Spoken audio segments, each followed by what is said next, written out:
네, 할렐루야. 오늘은 거룩한 주일입니다. 우리 함께 그 귀한 말씀을 나누고자 합니다. 오늘 함께 나누실 말씀은 요한계시록 3장 20절과 출애굽기 29장 46절입니다. 구약성경 128페이지, 구약성경 출애굽기 29장 46절, 구약성경 128페이지입니다. 네, 찾으신 분들은 함께 먼저 읽겠습니다.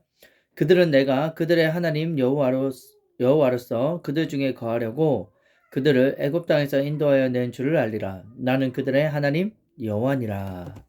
아멘. 요한계시록 3장 20절입니다. 신약성경 402페이지입니다. 요한계시록 3장 20절 함께 읽겠습니다. 볼지어다 내가 문 밖에 서서 두드리노니 누구든지 내 음성을 듣고 문을 열면 내가 그에게로 들어가 그와 더불어 먹고 그는 나와 더불어 먹으리라. 아멘. 자, 오늘은 요한계시록 3장 20절과 출애굽기 29장 46절 말씀을 가지고 하나님께서 우리에게 원하시는 것은 무엇일까요? 라는 제목을 가지고 함께 은혜를 나누고자 합니다. 하나님께서 우리를 이 땅에 이렇게 태어나게 하시고 그리고 우리를 만드신 그 이유는 분명히 있죠. 그리고 그 이유와 목적은 분명히 있습니다. 나중 뒤에서 다시 한 번 더 언급할 거지만 하나님은 결국에는 우리를 사랑하시기 때문에 이 땅에 우리를 만드셨고 우리를 지으셨고 이 땅에 태어나게 하셨고 그 다음에 이 땅에 살아가는 그 모든 과정 가운데 어떤 하나님께서 우리를 부르신 목적과 사명이 있다는 사실을 우리는 이 하나님을 알면 알수록 발견하게 됩니다. 그러면 하나님께서 우리를 이 땅에 태어나게 하신 그 모든 사랑 가운데서 하나님은 오늘 본문에 우리에게 말씀하신 것처럼 우리를 얼마나 사랑하셨던지요. 우리를 그 모든 죄 가운데서 구원하신 그 모든 이유가 오늘 말씀을 이렇게 쭉 하면서 한번 결론적으로 우리가 말씀을 나누고 우리 삶에 적용해야 될 것은 무엇인지를 함께 보고자 합니다. 사람은 이 땅에 살아가는 동안에 두 가지 유형의 사람들이 있습니다. 많은 것들로 나눌 수도 있지만 우리가 하나님을 알면 알수록 영적인 눈을 뜨게 되면 두 가지 부류의 사람이 있습니다. 어떤 첫 번째 사람은요. 내가 죄인임을 알고 내 죄를 사하시고 구원해 주신 예수님을 믿고 하나님 자녀로 되어서 그의 말씀에 순응하며 살아가는 사람들, 하나님 자녀가 되어 하나님 말씀에 순응하며 살아가는 존재들이 있고요. 다른 하나는 언제나 들어도 하나님 말씀을 거부하고 자기가 원하는 대로, 내가 원하는 대로, 내가 바라는 대로 살아가는 그런 사람들이 있습니다. 이거를 자연인이다라고 이렇게 표현하기도 하는데요. 그냥 내가 살아가는 내 삶 속에 있는 모든 생각과 내가 하고 바라는 것들만 선택하며 살아가는 사람들을 자연인이라고 합니다. 그러면 이 두 가지의 부류의 사람들에 대한 결과가 어떻게 될 것인가? 그것도 말씀에 보면 너무나 정확하게 나와 있는데요. 첫 번째 분류의 사람들은 생명과 평안이다 라고 말씀하시죠. 모든 사람이 죽는 것 같지만 절대로 그렇지 않습니다. 우리 믿는 그리스도인들은요, 영생을 얻게 됩니다. 예수를 믿는 그 순간부터 영생을 얻게 되고요. 그 하나님을 알면 알수록 우리 안에 상황과 환경과 내 어떤 그것에 관계없이 내 안에 누구도 빼앗을 수 없는 평안함이 내 안에 깃들게 됩니다. 그게 바로 무엇입니까? 하나님의 나라가 그 안에 있다는 거예요. 하지만 두 번째 분류의 사람들은 어떻습니까? 결론적으로는 사망에 이른다라고 말씀하시죠. 이게 육체의 생각 가운데 살아가는 자들은 육신의 그 생각과 정욕과 그 죄악된 어떤 생각들 가운데서 살아가면서 결국에는 사망에 이르게 되고 나중에는 심판을 받게 된다. 성경은 말씀하고 있습니다. 그러면 우리가 이 두 가지를 우리가 생각해 보게 될 때요. 하나님 아버지의 마음이 성경에 기록되어 있는 부분이 있습니다. 하나님은요, 죄인과 악을 행한 자들이 죽는 것조차도 기뻐하지 않으신 분이십니다. 하지만 끝까지 돌아오지 않으시고 말씀을 하는데도 끝까지 돌아오지 않는 자에게는 반드시 심판하시는 분이시며 이것이 바로 하나님의 공의이십니다. 그렇다면 우리가 이렇게 두 가지 부류의 사람들을 나누었을 때요. 이렇게 생각해 볼 수도 있습니다. 왜 내가 하나님과 예수님을 믿지 않는다고 해서 왜 내가 이렇게 심판을 받게 되고 내가 지옥에 갈 수밖에 없느냐라고 토론하듯이 따져볼 수도 있을 것입니다. 왜 내가 이렇게 죽어야 되는지, 왜 내가 이렇게 심판을 받게 되는지, 왜 내가 이런 벌을 받아야 되는지, 나는 이 땅에 정말 최선을 다해 살았고, 난 남에게 피해 준 적도 없고, 나는 내 삶에 주어진 환경 가운데 나는 정말 열심히 살았고, 근데 왜 내가 심판을 받게 되고 지옥에 가야 되고 내가 왜 죄인이란 것을 인정하지 못하면서 하나님께 따질 수 있고 토론할 수도 있습니다. 근데 과연 그렇게 하나님께 따지고 토론하는 마음을 가지고 그렇게 나아가면 나아갈수록요, 그런 사람에게 드러나는 것이 있습니다. 그게 뭘까요? 그게 바로 죄가 끊임없이 드러난다는 거예요. 이것에 대해서 하나님께서 이렇게 말씀하십니다. 너희가 이렇게 벌을 받고 너희가 이렇게 심판을 받게 된 이유는 네가 이 땅에 살아오는 삶의 행위와 네가 행했던 그 모든 것의 열매를 먹는 것이다 라고 성경은 말씀하고 있어요. 그러면 우리가 이것을 깨닫게 된다면요, 하나님께서는 그 사람이 이때까지 했던 그 모든 말들, 생각들, 그리고 행위들, 그 모든 것들이요, 하나님 앞에 그 사람이 생각나고 볼 수 있도록 다 벌거벗은 것 같이 다 드러나게 하신다는 거예요. 그래서 하나님의 말씀은 절대적인 선입니다. 그 말씀 앞에서 우리가 어떤 죄인인지, 우리가 어떻게 선을 행했는지, 어떤 죄를 지었는지가 벌거벗은 것처럼 전부 다 드러나게 된다는 얘기예요. 이것을 깨닫게 되면요, 사람은요, 어느 누구도 단 한마디도 자기 입에서 나는 죄인이 아닙니다 라고 말할 수 있는 존재는 단 한 사람도 없다는 거예요. 성경 말씀에 보면 히브리서 4장 13절에 이렇게 말씀하십니다. 지으신 것이 하나도 그 앞에 나타나지 않음이 없고 우리의 결산을 받으실 이의 눈앞에 만물이 벌거벗은 것 같이 드러나느니라. 아멘. 우리가 여기서 오해하지 말아야 되는 부분이 있습니다. 그건 뭘까요? 내가 이때까지 지었던 어떤 거짓말이나 내가 때로는 어떻게 지었던 어떤 생각과 때로는 음란한 성적인 어떤 것들과 때로는 내가 누군가를 이렇게 욕하고 비방하고 했던 것들, 그 다음에 시기했던 것들, 내 분노하고 했던 것들, 그냥 시간이 지나면 없어지겠지. 절대 그렇지 않습니다. 그것은요, 오히려 내가 그런 죄를 짓고 시간이 지나면 지날수록요, 내 삶을 얽매고 내 삶을 옥죄이고 내 삶을 점점 더 자유롭지 못한 상태로 나의 삶을 구속하는 상태로 가는 것이 바로 그것이 죄인데, 그것이 시간이 지나고 누군가에게 들키지 않았고 그냥 좀 지나갔다라고 해서 그 죄가 나 안에서 없어지지 않는다는 것입니다. 그 죄는 반드시 값을 치러야 하고 그 죄가 없어지기 위해서는 반드시 그 죄에 대한 값을 치러야지만 그 죄가 없어지지, 절대로 그 죄가 시간이 지났다고 해서 내 안에 없어지는 것이 아니란 거예요. 그렇기 때문에 우리 삶에 살아가면서 그 죄에 대한 열매를 먹고 사는 것이 바로 우리의 인생이란 것입니다. 그러면 우리가 이런 죄에 대한 죄악으로 말미암아 드러나는 수치와 이 부끄러움, 우리 앞에 그것이 드러닥칠 때 그 결산의 때에는 사람은 자신의 죄를 값을 능히 감당할 수 없는 존재임을 실감하게 된다는 얘기예요. 그렇게 예수님은요, 지금 살아있는 지금 우리를 벌거벗은 것처럼 내 안의 죄를 계속해서 드러내십니다. 왜? 그분은 빛이시기 때문에 우리 안의 어둠을 드러내신다는 거예요. 때로는 깊숙한 곳에 누구도 알지 못하도록 깊숙한 곳에 숨겨둔 죄까지, 때로는 우리 무의식 중에서 보고 듣고 행하며 쌓여 있었던 것들, 때로 우리 안에 있는 상처들, 때로 우리 분노, 쓴뿌리, 원망, 욕망 등등, 그런 모든 것들을 하나 둘씩 다 드러내시며 기억나게 하십니다.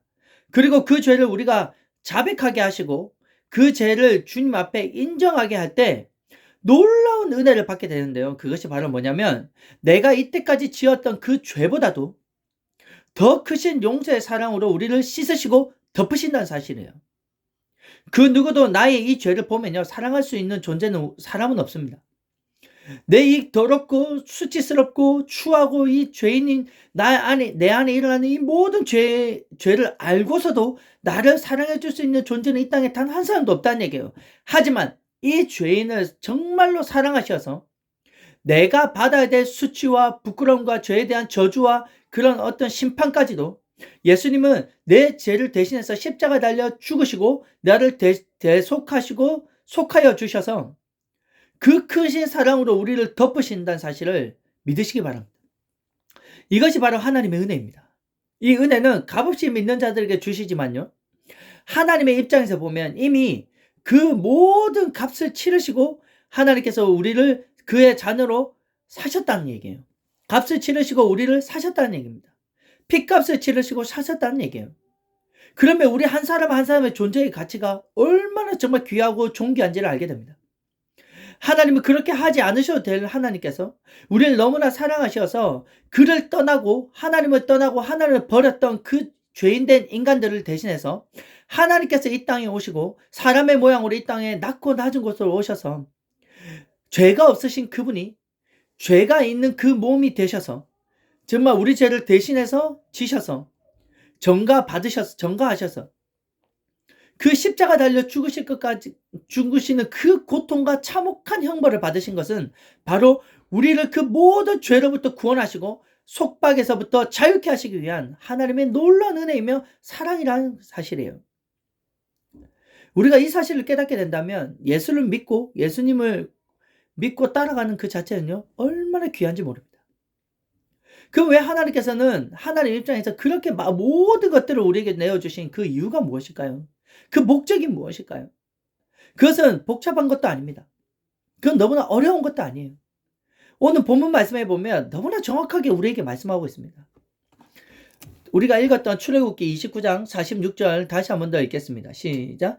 그들은 내가 그들의 하나님 여호와로서 그들 중에 거하려고 여호와 하나님께서요 그들 중에 거하려고 그들을 애굽 땅에서 인도하여 낸 줄을 알리라. 나는 그들의 하나님 여호와니라. 아멘. 결국 하나님의 목적은 무엇입니까? 하나님을 떠나서 이집트에서 400년간 노예 생활을 하고 있던 그들을 구원의 길로 출애굽하게 하신 그 이유는 단 한 가지입니다. 나는 너희들 안에 거하기를 원한다라는 거예요. 그래서 너희가 바로 그래서 너희가 너희를 이렇게 이집트에서 구원하고 이끌어낸 그분이 바로 누구다? 여호와 하나님인 줄을 너희가 알게 하시기 위한 것이다 라는 거예요. 목적은 하나입니다. 그들 안에 거하시기 위해서, 그들과 영원토록 함께하기 위하신 것이 그의 이유입니다. 죄 가운데 있는 자들은 하나님께서 영원히 함께하지 못하세요. 그렇기 때문에 하나님께서는 그 노예에 속박된 곳으로부터 구원하시고 출애굽시키시면서 그들이 여호와 하나님만이 우리를 구원하실 수 있는 분이시다라는 것을 믿고 그분 앞에 나아갈 때 여호와 하나님께서는 그들을 자녀 삼으시고 그들과 영원히 함께 거하기를 원하시는 것이 바로 하나님께서 우리를 구원하신 이유라는 거예요. 오늘 본문 말씀에 오늘 다시 한번 읽었던 요한계시록 3장 20절에도 이렇게 말씀하시죠. 볼지어다 내가 문 밖에 서서 두드리노니 누구든지 내 음성을 듣고 문을 열면 내가 그에게로 들어가 그와 더불어 먹고 그는 나와 더불어 먹으리라. 아멘. 하나님께서는요, 예수님은요 그냥 우리 안에 들어오셔서 우리와 함께 먹고 마시며 영원토록 우리와 함께 교제하시며 영원토록 함께하기 원하시는 것이 바로 우리를 위해서 대신해서 모든 것을 십자가에서 내어주신 내어주시고 우리를 구원하신 그 이유라는 사실이에요. 놀랍지 않습니까? 그렇게 큰 값을 치렀으면 우리에게 뭔가 많은 값을 요구하실 것 같은데요. 그렇게 하신 그 이유는 영원토록 우리와 함께하기 원하신다는 사실을 믿으시기 바랍니다. 이게 바로 하나님의 놀라운 사랑이에요. 그리고 그렇게 구원받은 우리에게는 하나의 사명이 주어집니다. 각자의 모습은 다르고 각자의 가는 길은 다르고 각자가 살아가는 그 삶의 형태와 모습은 다를지라도 그 목적은 한 가지입니다. 그게 바로 무엇일까요? 바로 우리가 구원받은 이 십자가의 은혜, 이 복음을 전하기를 원하신다는 거예요. 우리가 받은 이 복음을 각자의 모습은 다르고 각자의 하는 모습은 다르지만 상황은 다르지만 그래도 그 모든 삶 속에서 우리를 구원하신 그 예수 그리스도의 그 십자가의 복음을 전하기를 원하신다는 거예요. 이게 바로 하나님께서 우리에게 맡겨주신 사명이라는 사실을 믿으시기 바랍니다. 모든 사람은 쓸모없는 존재가 아니라요. 모든 사람은 잠깐 있다 그냥 죽는 존재가 아니라요. 구원받은 그 순간부터요.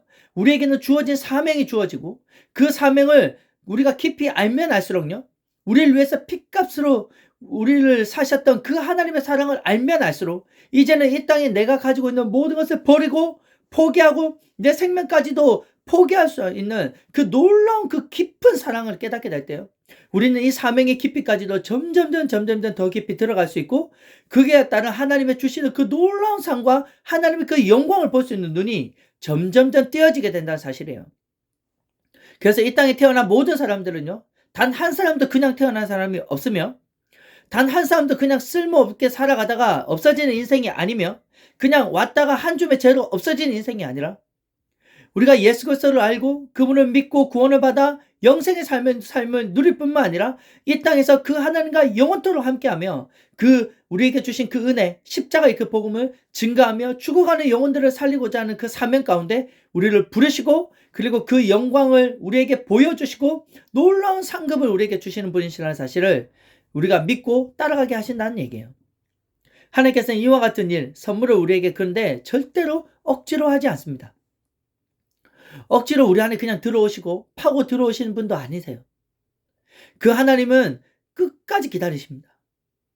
그리고 계속해서 말씀을 전하게 하시고요. 끝까지 기다리세요. 때로는 어떤 어미새가요. 먹이를 물어옵니다. 그 둥지에는 새끼들이 몇 마리씩 있겠죠. 그래서 어미새가 물어온 그 지렁이나 때로는 어떤 벌레나 이 먹이를 어느 새끼 새에게 주는지 아시죠? 그 먹이를 먹고자 해서 간절히 원하고 입을 가장 크게 벌리며 소리를 짹짹짹 크게 내는 그 새끼에게 가장 먼저 먹이를 갖다 줍니다. 어미새도 이렇게 보다가요. 그렇게 간절히 원하고 간절히 바라고 간절히 정말 그것을 먹기를 원하는 그 새끼에게 가장 먼저 자기의 먹이를 주게 된다는 얘기예요. 동물들을 보더라도 이렇게 짐승을 보더라도 그 본성이 일어나는 것처럼요. 하나님께서도 억지로 우리에게 구원의 선물을 내가 주겠다라고 해서 먹어라 이걸 받아라 하면서 그냥 던져주시는 것이 아니라요. 그것을 간절히 원하고 그것을 간절히 찾고 그것을 간절히 바라고 그것에 들어가기를 간절히 원한 자에게 그 은혜를 베풀어 주실 뿐만이 아니라 그것에 대해서 점점 더 깊고 깊은 그 하나님의 놀라운 것들을 보여주시고 맛보게 하시고 알게 하신다는 사실을 우리가 더욱더 알게 된다는 얘기예요. 이것이 바로 하나님의 사랑입니다. 그 사랑은요. 우리가 알면 알수록 점점 더 깊어지는 그 하나님의 놀라운 사랑을 알게 된다는 얘기예요. 그렇다면 오늘 하나님께서요. 이렇게 더불어 너희가 먹고 마시고 영원토록 함께하고 우리 안에 거하고자 하는 그 사람의 모습, 그 사람의 심령은 과연 어떤 것일까? 오늘 두 가지를 함께 나누고자 합니다. 그 중에 첫 번째는요. 한번 따라해 볼까요? 심령이 가난한 은혜. 자, 우리 한번 더 다시 한번 따라해 볼까요? 심령이 가난한 은혜. 그렇죠? 우리 사람의 마음은 풍족하거나 뭔가 편안하면 뭔가 더 이상 원하지 않고 찾지를 않습니다. 근데 우리 안에 하나님의 사랑이 점점 더 깊어지고 하나님 나라가 우리 안에 점점 더 확장되게 하시는 그 놀라운 은혜가 뭘까요? 그게 바로 가난한 마음을 우리에게 허락하신다는 얘기예요. 마태복음 5장에 보면 팔복이라고 산상수훈에 대한 말씀이 나오는데요. 그 말씀에 보면요. 심령이 가난한 자는 복이 있나니 천국이 그들의 것이다 라고 말씀하시죠. 그것은 바로 이 땅에 살아가는 우리의 모든 믿는 그리스도인들에게 주시는 놀라운 은혜입니다. 그러면 첫 번째 은혜, 심령이 가난하게 되는 사람이 심령이 가난한 때가 언제일까? 바로 첫 번째, 그게 무엇일까요? 죄가 드러나 수치와 부끄러움과 고난을 당할 때입니다. 많은 사람들은 내가 어떤 죄가 있고 약점이 있으면 숨기려고 하지 드러내려고 하지 않습니다. 때로는 우리가 그걸 드러낸다 하더라도요. 나중에는 그것이 오히려 자기를 찌르는 것이 돼요. 사람들이 그걸 가지고 나의 약점을 파고들고 그것을 공격하는 그런 모습을 보게 돼서 사람은 더 이상 자기 안에 있는 죄와 수치와 부끄러움과 그런 어떤 약점들과 이런 것들을 드러내려고 하지 않습니다. 하지만요. 하나님께서는요. 그것을 드러내게 하십니다. 때로는 부끄러움과 수치를 당하게 하십니다. 때로는요. 그 안에 고난을 당하게 하십니다. 그래서 하나님을 찾게 합니다. 사람을 찾게 하는 것이 아니라 누군가를 의지하려고 만드는 것이 아니라요. 나를 이 모든 수치와 부끄러움으로부터 구원해줄 한 존재를 찾게 하시고요. 그래서 그 가운데 예수 그리스도를 만나게 하신다는 얘기예요. 이게 놀라운 은혜입니다. 요한복음 8장에 보면 이런 사람이 한 명 나옵니다. 간음하다가 현장에 잡힌 여자입니다. 그 당시에는 간음이라는 것은 결혼하지 않는 사람이 혼외로 그렇게 성적인 관계를 갖는 자들을 간음했다라고 얘기하기도 하고요. 결혼은 했지만 이미 배우자가 있는데도 불구하고 다른 남자, 다른 여자와 이렇게 관계를 가지고 이렇게 하는 그런 행위들을 간음했다라고 얘기해요. 그리고 그 당시에 간음했다는 것은 결국 무엇일까요? 성경의 말씀 율법에 기록된 대로 돌에 맞아 죽어야 되는 상황입니다. 그런데 성경에 보면요. 한 여자가 잡혀오는데요.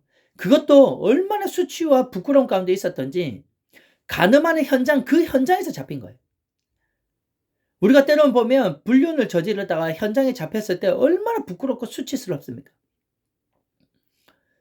그게 누군가에게 드러내고 싶지 않았지만 그걸 보고 있는 사람, 그리고 그것을 위해서 현장에 들어닥친 사람들을 그 현장에서 만났을 때 이건 돌로 말로 표현할 수 없는 수치와 부끄러움과 그 진짜 숨길 수 없는 그 모든 것들이 일어나기 시작했을 거예요.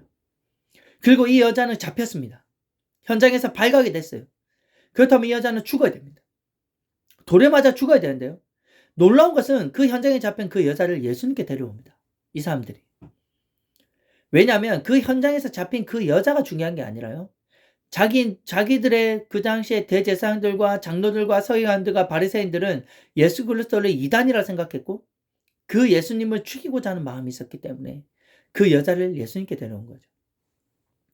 그래서 그 예수님을 고발할 목적으로 이런 여자를 어떻게 할지에 대해서 한번 보고 그 예수님을 고발할 목적으로 그 여자를 예수님께 데려옵니다. 근데 놀라운 건요. 그게 바로 그 여자에게는 엄청난 복이었다는 사실이에요.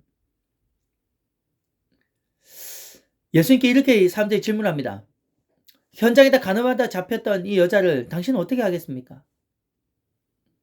율법에서는 그 여자를 돌로 치라고 했는데 당신 또 이런 죄인을 사랑하는 그 죄인을 사랑한다고 얘기하는 당신은 그렇다면 이 현장에서 붙잡힌 이 여자를 어떻게 하실 겁니까? 라면서 그 어떻게든지 예수님이 하시는 말씀을 책 잡으려고 그 여자를 데려왔다는 얘기예요.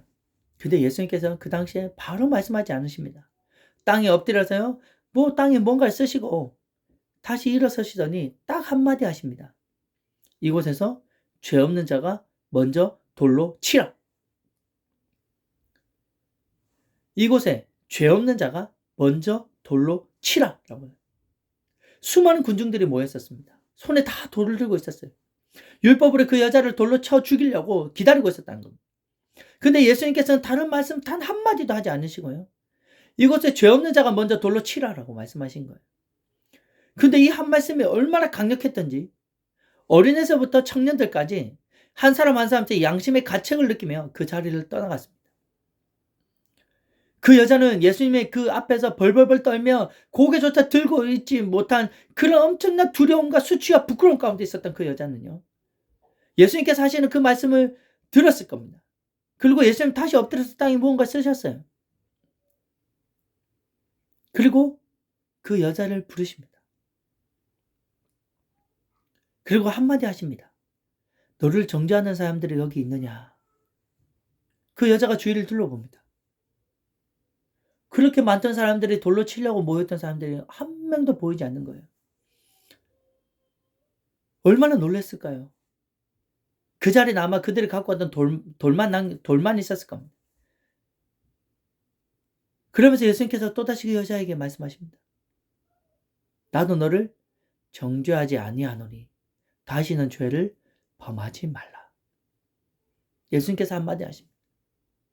네가 이때까지 지었던 그 모든 죄들, 네가 이때까지 지었던 그 모든 부끄러움과 수치들, 나는 더 이상 기억조차 하지 않고 나는 그걸 너에게 묻지도 않고 난 너에게 그걸 따지지도 않고 오히려 나는 그것을 정죄하지 않는다. 너 죄를 내가 말하고 그것을 지적하고 하지 않겠다. 오히려 그 자기의 수치와 부끄러움을 예수님께서는요. 그것을 정죄하지 않으시고 용서하시면서 그 놀라운 사랑으로 그 여자를 덮으셨다는 겁니다. 죽을 수밖에 없는 그 여자가 예수 그리스도 앞에서 모든 죄의 용서함을 받고 그 당시에 구원을 받게 되고 그것에서 생명을 얻게 되는 놀라운 경험을 그 여자가 하게 됩니다. 예수 그리스도 안에 이런 놀라운 정말 그 죄로부터의 자유함과 씻으심과 그런 놀라운 자유함이 있다는 사실. 모든 죄로부터 우리를 구원해 주신 그 놀라운 은혜가 바로 예수 그리스도 안에 있다는 사실을 그 현장에서 그대로 보여주신 거예요. 그러면서 이 여자는 엄청난 자유함과 기쁨을 누리게 됩니다. 근데 예수님께서 말씀하시죠. 다시는 죄를 범하지 말라. 그렇다고 해서 그 여자가 떠나서 진짜 단 한 번도 그러면 죄 가운데 빠지지 않았을까요? 그렇지 않습니다. 하지만 예전과 다릅니다. 너무나 자연스럽게 행했던 그 죄의 순간순간들마다 이제는 생각지도 못한 생각들이 들어오기 시작하고 불편함이 들어오기 시작하고 그것에 대한 끊고자 하는 그 마음이 들어오기 시작하고 그것으로부터 벗어나고자 하는 몸부림이 시작된다는 사실이에요. 이게 바로 구원받은 사람들, 하나님 나라가 그 안에 들어간 사람들의 예수 그리스도의 사랑을 맛본 자들에게 일어나는 놀라운 하나님의 은혜이고 사랑이라는 사실을 믿으시기 바랍니다. 이렇게 죄가 드러나서 수치를 당할 때 예수 그리스도를 보게 하시고 만나게 하시고 그 가운데 목마른 가운데 그 주님을 찾게 하시고 하나님 나라를 맛보게 하시는 그 놀라운 은혜가 심령이 가난한 자에게 있다는 얘기예요. 그리고 또 두 번째는 무엇일까요? 바로 하나님은 시험하십니다. 여기서 말하는 시험은요, 그냥 막 유혹하시고 막 이렇게 한 시험이 아니라 우리 안에 믿음을 성장시키기 위한 테스트를 하십니다. 이 시험은 구원받은 그 사람들에게 주시는 시험은요, 처음부터 엄청나게 큰 시험이 오진 않습니다. 하나님께서는 작은 것들부터 시작하세요. 그로부터 우리의 삶에 예수를 믿는다고 해서 모든 죄가 순간적으로 끊어지는 것이 아니라 바로 그것이 점점점 거룩하게 되어지는 과정을 겪게 되는데요. 그 모든 순간순간마다 하나 둘씩 시험이 일어나기 시작합니다. 그게 어떤 것일까요? 때로는요, 내가 언제나 잘 다녔던 친구들과의 모임, 어떤 술자리의 모임, 때로는 동호회 모임, 때로는 내가 뭐 즐겼던 어떤 모임들, 때로는 내가 어떤 맨날 내뱉던 말들, 그리고 내가 했던 행동들, 내가 했던 어떤 습관들, 그리고 때로는요, 내가 보던 영화나 드라마나 어떤 마시는 술들이나 이런 모든 것들을 평상시에는 아무렇지도 않게 즐기고 있었는데요. 내가 예수님을 알고 예수님 만난 그 순간부터는 점점점 그 모임에 왠지 가기 싫어하는 마음이 들기 시작하고요. 때로는 그 모임에 갔다 오면 너무나 찝찝함을 경험하게 되고, 그 모임에 갔는데 이전과 같은 즐거움이 없는 겁니다.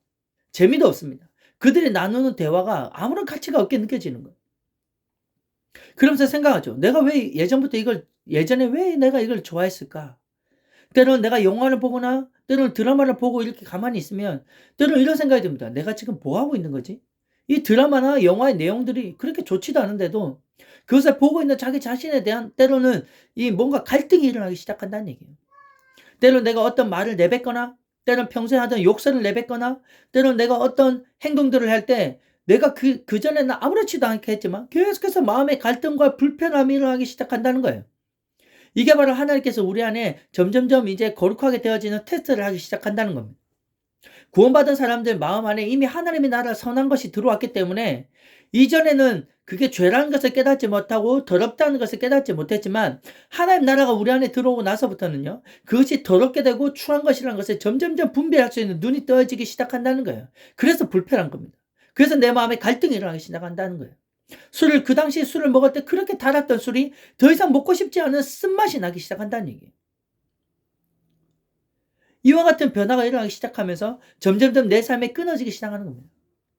저도 예수 그리스도를 만나고 나서부터는요, 친구들과 그렇게 재밌게 대화하고 나눴던 술자리, 대학생활 할 때 술자리가 하나 둘씩 끊어지기 시작했죠.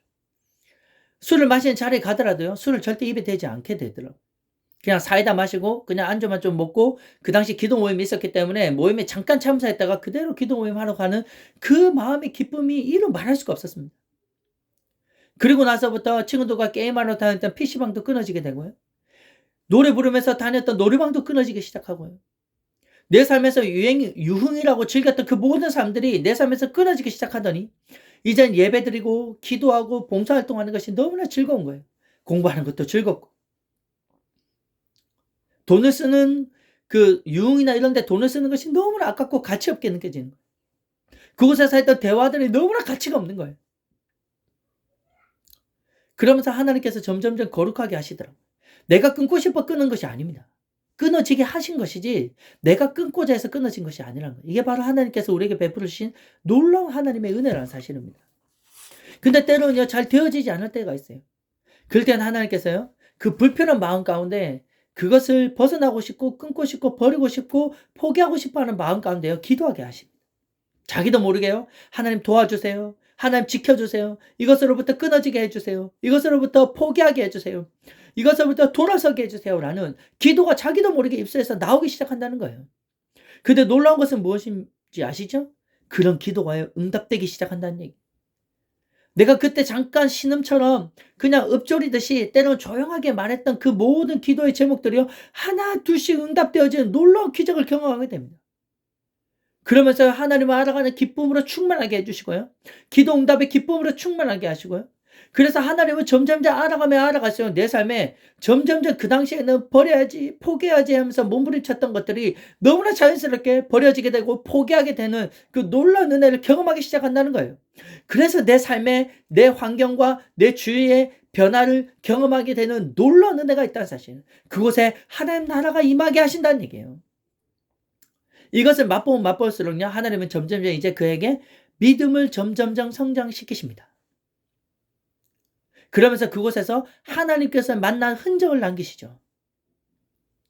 아, 내가 이렇게 기도했고 내가 이 시험을 통과했더니 하나님의 이런 놀라운 은혜를 베푸셨다는 흔적을 내 삶에 점점점 하나둘씩 남겨가십니다. 그래서 내 삶은 점점점 하나님을 알아가는 거룩함으로 변화되기 시작하고 성화의 과정, 내가 점점점 거룩해지는 성화의 과정을 점점점 겪어가면서 진정한 그리스도인의 삶의 모습으로 충만하게 변화되는 놀라운 은혜를 경험하게 된다는 거예요. 때로는 넘어지기도 합니다. 이 과정에 실수하기도 합니다. 때로는 죄를 짓기도 합니다.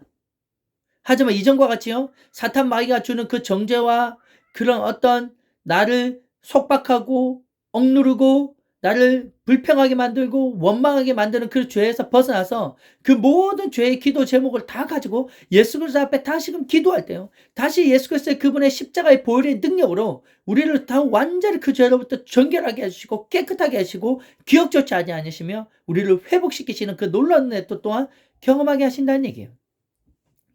간단하게 성경에서 어떤 하나님께서 이름을 남겨주셨는지 몇 가지만 한번 보기를 원합니다.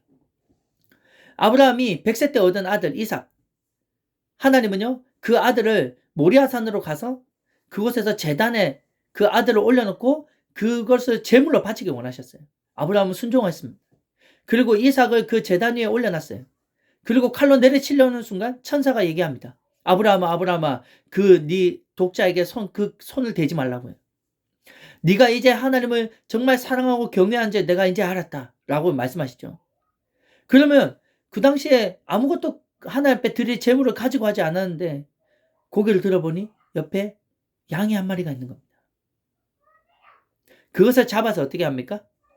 그것으로 하나님 앞에 제사를 드리죠. 그러면서 그 하나님께서 그곳에 한 가지 흔적을 남기십니다. 그게 바로 무엇입니까? 여호와 이레입니다. 여호와 이레. 창세기 22장에 보면 이런 말씀이 있죠. 네, 순양이 하나 걸려있는, 수풀에 뿔이 순양이 하나 걸려있어서 그것을 가지고 하나님께 드렸더니 창세기 22장 14절에 이렇게 됩니다. 아브라함이 그 땅 이름을 여호와 이레라 하였으므로 오늘날까지 사람들이 이르기를 여호와의 산에서 준비되리라 하더라. 여호와 이레, 여호와께서 준비하셨다. 이미 하나님께서 미리 모든 걸 다 아시고 이미 준비하셨다 해서 여호와 이레라는 하나님의 놀라운 흔적을 그곳에 주십니다. 바로 하나님께 순종하는 자에게, 그 시험을 통해서 순종하는 자에게. 모세는 모세는 이스라엘 백성들을 출애굽해서 광야로 갈 때 아말렉이라는 어떤 한 무리가 그 무리의 후발주자로 쳐져 있던 그들을 공격합니다. 그래서 그곳에서 모세는 한 동산에 올라가서 아론과 훌과 함께 손을 들고 계속 기도합니다. 손이 내려오면 전쟁에서 밀리지만 손을 들고 하나님 앞에 기도했을 때 그 전쟁을 이기게 되고 승리하게 됩니다. 이게 바로 하나님 앞에 그렇게 기도하고 승리했던 그 놀라운 은혜가 바로 무엇입니까? 여호와 니시, 하나님은 승리하신다. 여호와의 승리라는 제목을 가지고 여호와의 니시라는 이름을 그곳에 허락하시죠. 사무엘도 마찬가지입니다. 사무엘도 한 블레셋 전투에서 그렇게 진짜 밀리고 그렇게 그들이 시달리던 이스라엘 백성들 앞에서 함께 금식하고 기도하며 그렇게 나아갔을 때 그 전쟁에서 승리하게 하시죠. 그래서 에베네셀의 하나님께서 여기까지 인도하신다. 그리고 또한 예수 그리스도께서 우리에게 놀라운 흔적을 하나 주시죠. 예수님의 바로 이름입니다. 예수님의 그분의 이름 무엇입니까? 자기 백성을 죄에서 구원할 자라는 이름에 예수라는 이름을 주시고요. 다른 이름으로는 임마누엘이라는 이름을 허락하셨는데 그 임마누엘이라는 이름의 뜻이 뭡니까? 하나님이 우리와 함께 계신다. 그러면 내가 예수님을 믿는다는 것은 임마누엘의 하나님이 우리 안에 계신다는 얘기예요. 그리고 예수 그리스도의 이름을 믿는다는 얘기는 무엇입니까? 나를 죄에서부터 구원해줄 그 놀라운 은혜의 분이시, 구원할 구원자다. 나의 주님이시다라는 것을 인정하며 나가는 거예요. 이렇게 우리 안에 내가 시험을 당했지만 그 시험에 믿음을 가지고 순종하며 이해가 되지 않지만 순종하며 나아갔을 때요. 하나님께서는 그곳에 나는 이런 하나님이라는 흔적을 주시고 그런 하나님이시라는 사실을 내 삶 속에 새겨 놓으시고 그 놀라운 하나님의 은혜를 지워지지 않는 하나님의 은혜를 우리 안에 새겨 놓으신다는 얘기예요. 그러면서 우리가 하나님을 알아가는 그 믿음이 점점점 성장하게 하신다는 사실을 믿으시기 바랍니다. 이게 바로 하나님께서 우리에게 허락하시는 시험이라는 얘기예요. 근데 두 번째는 무엇일까요? 바로 이게 하나님을 더욱더 우리 함께 하시는 하나님과 더욱더 함께하고 더불어 먹고 마시는 것은 기도할 마음을 주신다는 얘기입니다. 우리가 이 기도할 마음을 주신다는 건요, 내가 기도하고 싶어서 기도하는 것이 아니라 하나님께서 우리 안에 기도할 제목과 소망과 희망을 주신다는 얘기예요. 지난 한 번도 꿈꾸지 못한 그런 소망과 희망, 앞에서 언급했던 어떤 사명, 나는 도저히 할 수도 없는 그런 꿈꾸지도 못했던 그런 놀라운 일들을, 계획하신 그 일들을 우리에게 말씀하시고 보여주신다는 얘기예요. 나는 그것을 할 능력도 없습니다. 나는 그것을 행할 선한 그런 것도 없어요. 하지만 하나님께서 능력을 주시고 말씀을 주시고 믿음을 주시기에 우리가 믿음으로 순종하며 나갈 수 있는 그 놀라운, 나가면 하나님께서 계획하신 그 놀라운 사명을 내가 너를 통해서 이루겠다라고 말씀하시는 거예요. 이게 얼마나 큰 은혜입니까? 우리 같은 죄인이 어떻게 하나님의 나라, 하나님의 그 나라를 세우는 곳에 함께 할 수가 있다는 거예요. 그 선하신 하나님의 나라를요. 그래서 하나님께서 그런 소망과 희망을 주시면서 어떻게 합니까? 기도할 마음을 주신다는 얘기예요. 다윗은요, 어느 누구도 하나님 앞에 내가 성전을 지어드려야 되겠다는 생각을 한 사람이 없습니다. 그냥 하나님은요, 텐트 같이 장막을 이렇게 치고 지성소라는 어떤 성막 안에서, 지성소 안에 그 번제단 안에, 지성소 안에 근데 그곳에 임재하십니다.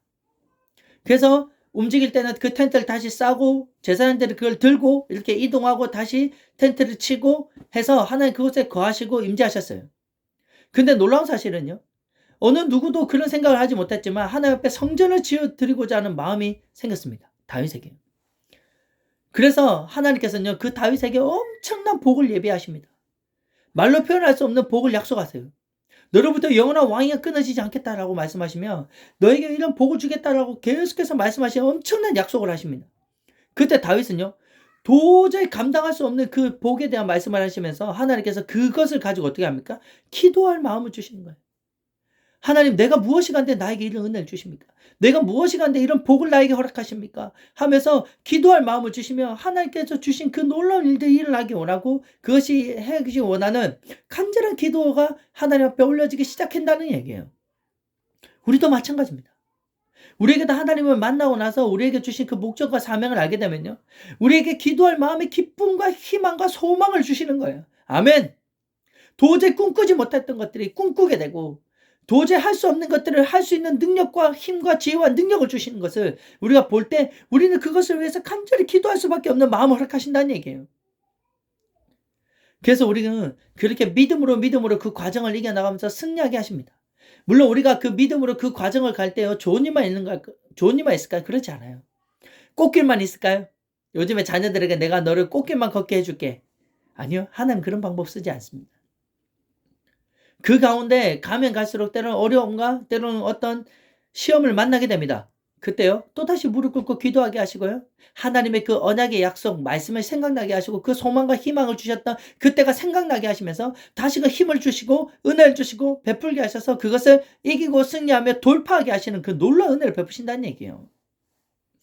그래서 그 과정을 겪고 마침내 그 과정을 겪어가면서 마침내 약속하셨던 그 하나님의 그 놀라운 일하심을 맛보게 하시는 엄청난 은혜를 우리에게 베풀어 주신다는 얘기예요. 다윗은요, 양치는 자였습니다. 근데 하나님께서는 그에게 기름을 부으셨어요. 그러고 나서 형제들에게 뭐 치즈하고 약간 이렇게 먹을 걸 갖다 주러 갔다가 하나님의 군대 백성을 욕하는 골리앗을 만나게 되고 물맷돌로 돌려가지고 그 골리앗을 하나님의 이름으로, 여호와의 이름으로 물리치게 됩니다. 그래서 그것을 보고 사울이요, 자기를 호위하는 어떤 한 군대에 어떤 장으로 세우는데 그가 하는 전쟁에서 승리하는 그것들을 보면 사울은 그 안에서 시기와 질투가 일어나면서 어떻게 합니까? 그를 무려 13년 동안 죽이러 다닙니다. 하지만 하나님께서는 그 어려운 가운데 하나님의 뜻을 알게 하시고 또 건져주시고 알게 하시고 건져주시고 23년 동안 도망자 신세를 하면서도 계속해서 그를 건져주시고 구해주시고 건져주시고 구해주시면서 결국은 어떻게 합니까? 유다의 왕으로 세워주시고 이스라엘 전체의 왕으로 세워주십니다. 그가 실수한 적도 있을까요? 있습니다. 죄를 지을 정도 있습니까? 있습니다. 하지만 그는 하나님 앞에 언제나 기도하고 이 10년 가운데 하나님 앞에 언제나 나아갔고 그렇게 하나님을 찬양했던 그에게 하나님께서 이렇게 말씀하시죠.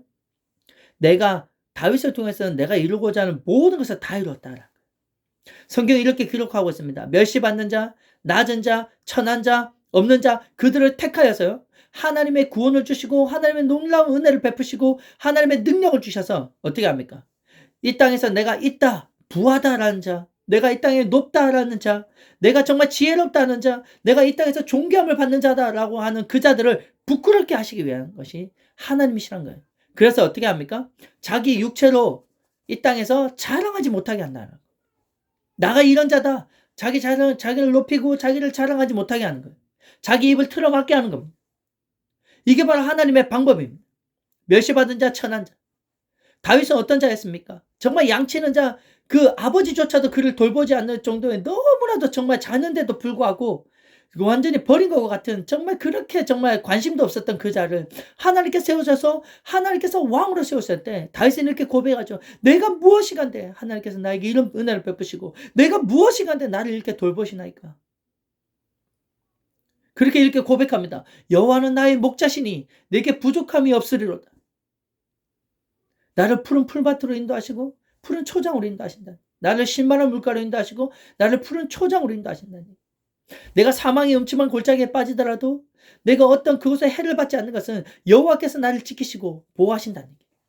지팡이와 막대기로 나를 보호하시고 안위해 주신다는 얘기. 이런 고백을 하는 존재가 되었습니다. 왜요?